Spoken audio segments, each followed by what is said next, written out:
I was 29 years old. Rent was overdue, my car tires were nearly bald, and every credit card I owned was maxed out. That's when the bank's offer came through. Inventory and clear out a foreclosed property buried deep in the pine forests of northern Michigan. The house had stood empty for 17 years.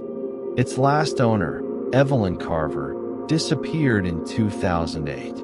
No body, no trace, nothing. Just the house and everything inside left exactly as it had been the day she vanished. They were in a hurry to close the file. Finish in 4 days, and we'll pay double your rate, plus a completion bonus. I said yes.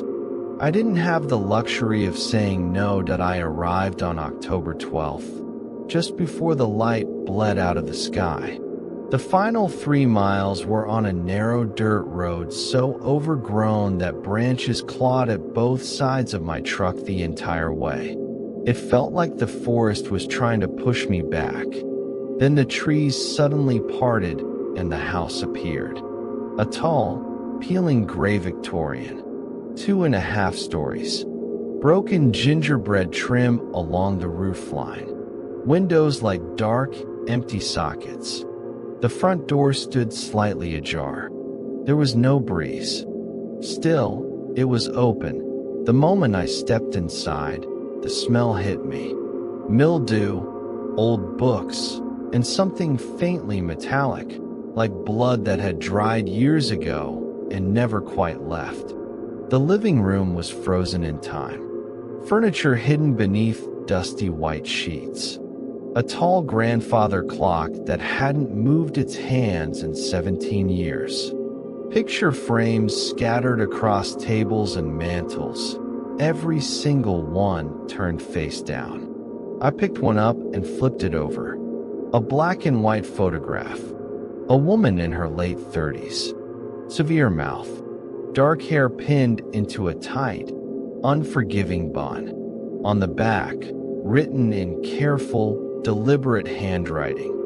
Evelyn Carver, never trust the mirror in the upstairs hallway. I gave a short, uneasy laugh and set the frame back down, face down again. That first night, it felt like it was watching me. The next morning I started early. Kitchen first. Rusted cans lined the cupboards. A 2007 calendar still pinned to the wall. October page. October 31st circled in red ink. Next to the circle, one word in the same careful handwriting. Tonight. Upstairs the air changed. Thicker. Colder.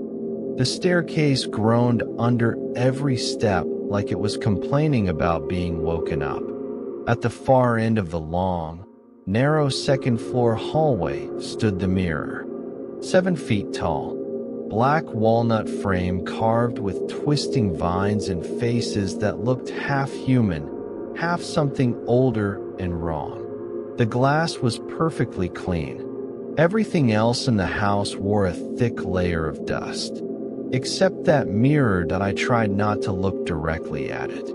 I was emptying drawers in the front bedroom when I heard it. Daniel. A whisper. Soft. Coming from the hallway. My heart slammed against my ribs. Only 2 people in my life ever called me Daniel. My mother and my ex. Everyone else used Dan. I stepped into the hallway. Nothing. Just dust floating in the weak afternoon light that managed to crawl through the dirty windows. I told myself it was the house settling. Old places make noises. But when I turned back to the bedroom, the mirror was standing behind me. It had been at the far end of the corridor. I hadn't moved it. I hadn't touched it. Yet now it stood 3 feet from my back. That afternoon I decided to end the nonsense. I found an old quilt in a closet and walked toward the mirror to cover it. Halfway there, I made the mistake of looking straight into the glass. My reflection blinked, half a second after I did.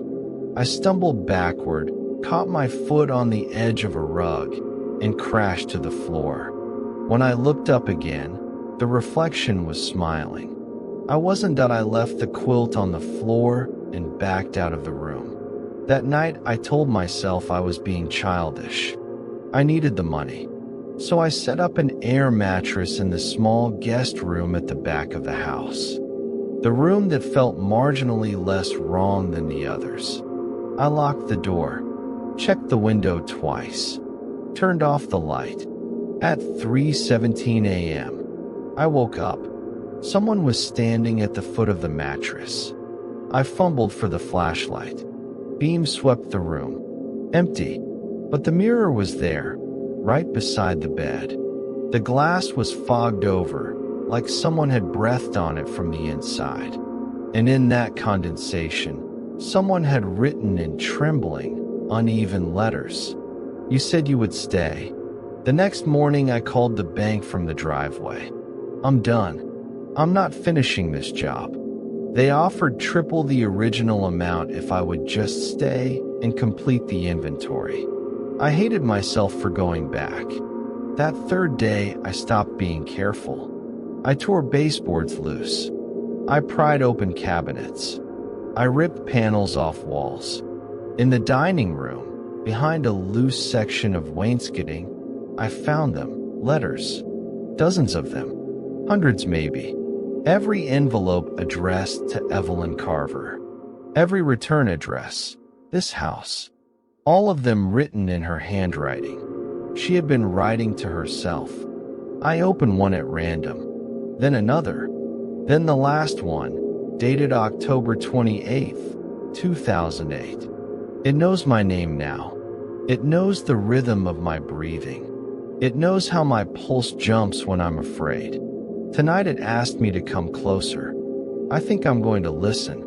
If anyone ever finds this, if your name is Daniel, don't look in the mirror after midnight. It will learn your name too. My name was there, written 3 years before I was even born. I looked at my watch. 11:14 p.m. I grabbed my keys and ran for the front door. The knob turned. The door didn't move. I yanked harder. Nothing. It wasn't stuck. It wasn't locked. It simply refused to open, like the house was holding its breath and keeping me inside. The back door was the same. Every window I tried was sealed shut. Then the house went silent. Completely silent. No creaks. No wind against the siding. No distant owl. Just a thick, suffocating quiet. Then I heard it. Slow footsteps descending the staircase. Deliberate. Patient. Coming down. I turned. The mirror stood at the bottom of the stairs. No quilt. No dust. Perfectly clean. And inside the glass, I saw myself. But while I stood frozen in place, the reflection kept walking. It stepped out of the frame, not with sparks or dramatic effects. It simply continued moving forward, smooth, impossible, wrong. It stopped 3 feet from me. It spoke in my voice, but softer, gentler, almost kind. "You told me you would stay, Daniel." I screamed. Words didn't come, just raw sound. It tilted its head the way I do when I'm thinking. I waited 17 years. "You're late." It reached out. I don't know how I escaped. 1 second I was trapped against the wall. The next I was crashing through pitch-black woods, branches ripping at my face, lungs burning, legs pumping until I stumbled onto the main road and nearly got flattened by a passing semi. I never went back for my truck. I never collected my tools. I never cashed the check. I live in a small apartment now. I don't own mirrors. Not one. But sometimes at night, I hear breathing behind the bathroom door. Sometimes the kitchen window fogs up when no one is cooking. Sometimes I catch the faintest outline of a shape in the dark television screen. And lately, it isn't only whispering my name. It's whispering the names of the people I love. my mother, my sister, the woman I still think about when it's quiet. Every night, I lie awake asking the same question.